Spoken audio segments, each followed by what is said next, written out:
Sir,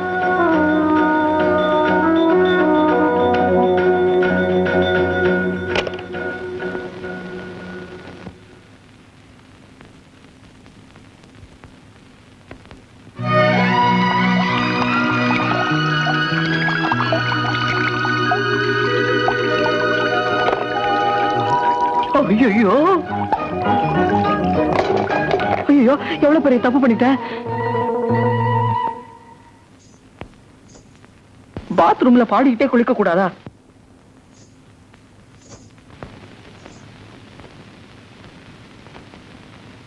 அதே ஐயோ.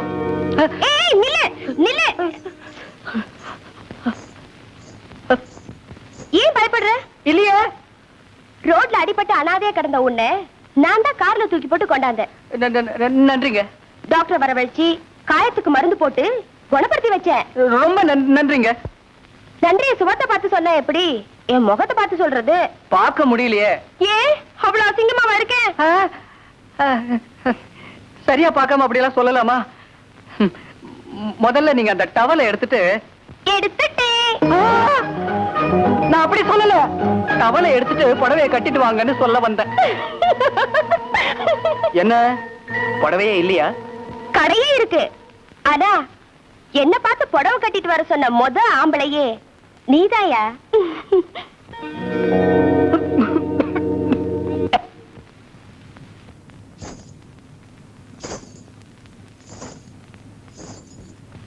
என்னவா கால்ல குத்துன முள்ள எடுத்துட்டு தொல்லை விட்டுதானே சந்தோஷப்படுற மாதிரி உடம்புல இருக்கிற டவலை எடுத்துட்டு எடுத்துட்டேன் அப்படின்னு குஷியா ஒரு குரல் வரா. டவலோட வந்தா இப்ப எப்படியோ கைகுட்டையோட வா.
நீ சொகுசுதானே?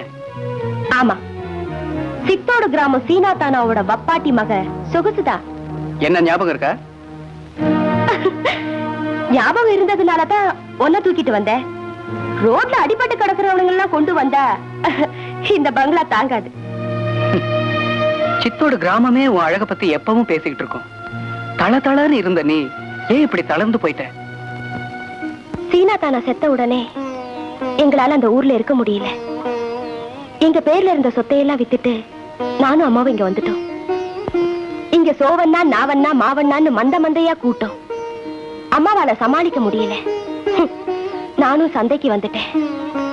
தம் பேரை பொண்ணு காப்பாத்துவாங்கிற நம்பிக்கை வந்த உடனே அம்மாவும் இறந்துட்டாங்க. தாய போல புள்ள நூலை போல சேலன்னு எங்க ஐயா அடிக்கடி சொல்லுவாரு. உங்க ஐயான்னு சொன்ன உடனே ஞாபகம் வருது. அவர் போனதுக்கு அப்புறம் நம்ம ஊர் கோயில்ல களையே இல்லை.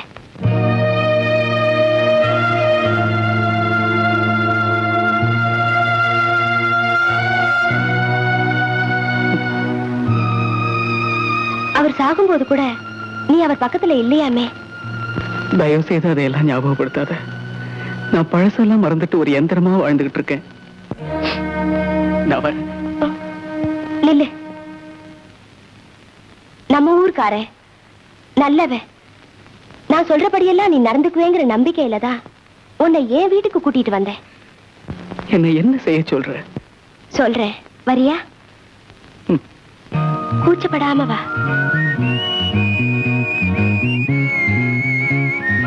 உட்கார். சொகுசு என்னது? ரத்னம், பசிக்குதுன்னு பல பேர் பணத்தோட என்கிட்ட வருவாங்க. அவங்க திருப்திக்கு நான் பரிமாறுவேன். வேக வேகமா சாப்பிட்டுட்டு பசி அடங்கினதும் பறந்து போயிடுவாங்க. ஆனா பரிமாறினவளுக்கு பசிக்குமேன்னு ஒருத்தர் கூட நினைச்சது கிடையாது. இனிமே ஏன் பசிக்கு விருந்து வைக்க வேண்டியது உன் வேலை. உனக்கு எந்த குறையும் இல்லாம இனிமே நீ இங்கேயே இருக்கலாம். எழுந்துரு. அப்படின்னா என்ன உனக்கு வப்பாட்டானா இருக்க சொல்றியா? இது என்ன புது வார்த்தை? ஆமா, ஆம்பளை பொம்பளைய வச்சுக்கிட்டா அதுக்கு பேர் வப்பாட்டி. நீ என்ன வச்சுக்கிட்டா அதுக்கு பேர் வப்பாட்டம் தானே. வேண்டாம், கல்யாணமே செஞ்சுக்கலாம். ஓஹோ, உட்கார். கல்யாணம்ங்கிறது சொர்க்கத்துல நிச்சயிக்கப்பட்டு படுக்கை அறையில ஆரம்பிக்கணும். நீ ஆரம்பத்திலே முடிக்க பாக்குற. ரத்னம், உன்னை நான் கல்யாணம் பண்ணிக்க மணமேடையில உட்கார்ந்தன்னா அம்மி நகர்ந்துடும், அருந்ததி விழுந்துடும், அக்னி அணைஞ்சிடும். வரேன்.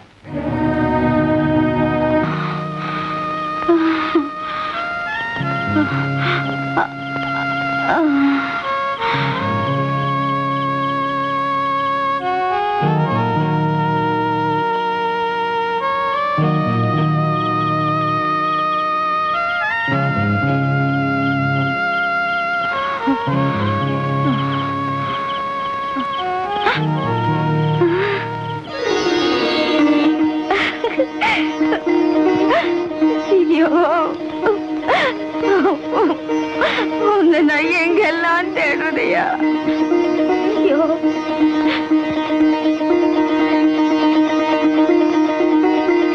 ஐயோ, என்ன விட்டு. பாப்பா, கஸ்தூரி வீடு எதுமா? அந்த கம்பி போட்ட வீடு. சரிமா.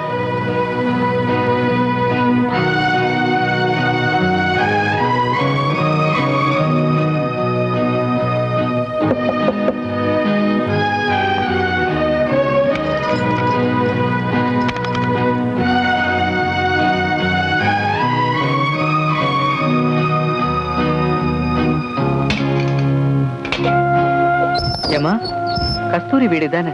ஆமா ஆமா, பூட்டி இருக்க. வெளிய பூட்டிக்கிட்டு உள்ள இருக்காங்க. அது இல்லம்மா, எங்க போயிருக்காங்க என்னன்னு தெரியுமான்னு கேட்டேன். தெரியாதுப்பா. உடம்பு அனலா கொதிச்சுக்கிட்டு இருக்கும்போது அவ வெளிய போனா. அவளை தேடி ஆரோக்கியமா இருந்த அண்ணங்காரனும் போனா. இன்னும் 2 பேரும் வந்து சேரல. வீடு திறந்து கிடக்கிற நான் தான் பூட்டி வச்சேன். அப்படியா? அப்படித்தான். நீ யாருப்பா? ரத்னம் வந்து போனதா. கஸ்தூரி வந்தா சொல்லுங்க. அண்ணங்காரன்ட்ட சொல்ல வேணாங்கிறியா? வரமா. என்ன சார் வேணும்? என்னங்க வேணும்? பொண்ணு ஒருத்தி. பொண்ணெல்லாம் இங்க விக்கிறது இல்ல, அதுக்குன்னு தனியா ஆளுங்க இருக்காங்க, அவங்கள போய் பாரு. அண்ணா, அதுக்கு நான் ஆள் இல்ல, புறப்படு. கஸ்தூரின்னு ஒரு பொண்ணு வரும், வரலாம், வந்த உடனே காகிதம் போட சொல்றேன், நகர்றீங்களா? இந்த வயசுல முருங்கைக்காய் அவசியம்தான். ஒருவேளை மாப்பிளைக்கா இருக்கும். ஐயா வாங்க சார், என்ன வேணும்? தெருவுல விக்கிறதுக்கு பழம்லாம் வாங்கிட்டு போகுமே ஒரு அழகான பொண்ணு பாத்தீங்களா? இங்க 1000 பேர் வருவாங்க போவாங்க, யாருன்னு கண்டது? பேரு கஸ்தூரிங்க. ஏயா, கடைக்கு வரவங்கள்ட்ட என்ன வேணும்னு கேட்பாங்களா என்ன?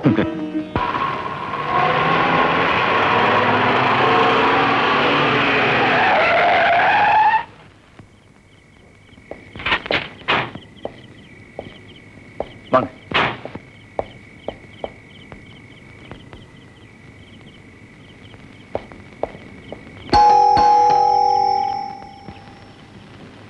உங்க வீட்டு தோட்டம் அழகா இருக்கு சார். தோட்டக்காரன் இல்ல, அதனாலதான் அழகா இருக்கு.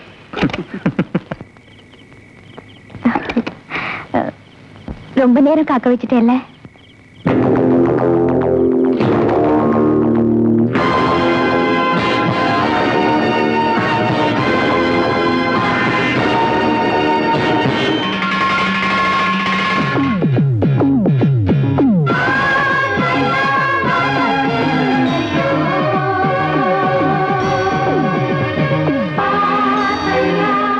நழுவிடுச்சா? ஆமா, நழுவிடுச்சு. நம்ம வீட்டுக்கு சாப்பிட ஒரு கெஸ்ட் வருவாருன்னு ஃபோன் பண்ணியிருந்தேனே, அது இவர்தான், mister Ratnam, MA. She's my wife. உள்ள போலாமே. ப்ளீஸ் கம் இன்.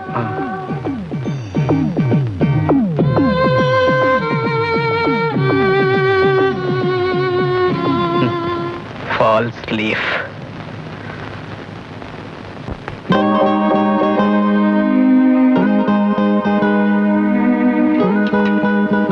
கொஞ்சம் கையெடுங்க.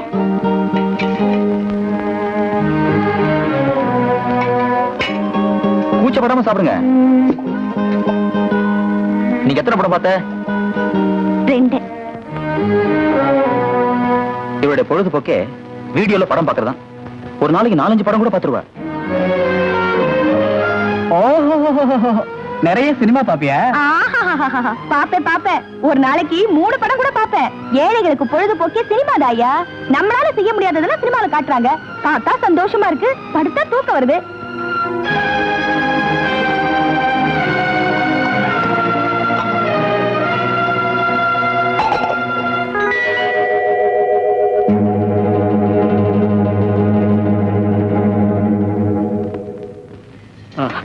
குடிக்க கொஞ்சம் தண்ணி கிடைக்குமா? இதோ இங்க இருக்கே.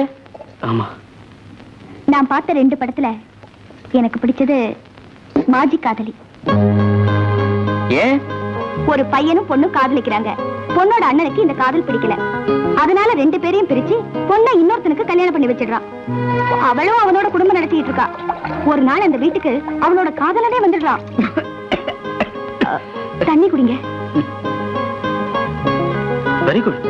கதை ரொம்ப இன்ட்ரெஸ்டிங்கா இருக்கே. அப்புறம் அந்த கட்டத்துல தான் நீங்க வந்தீங்க. ஐயோ. படத்தை பாதியில நிறுத்திட்டு பரிமாறிக்கிட்டு இருக்கேன். சரி, மீதியை பார்த்துட்டு நாளைக்கு சொல்லு. உங்களுக்கு கதை பிடிச்சிருக்கா? கதை இல்ல சார், இது அப்படின்னா காவியம்.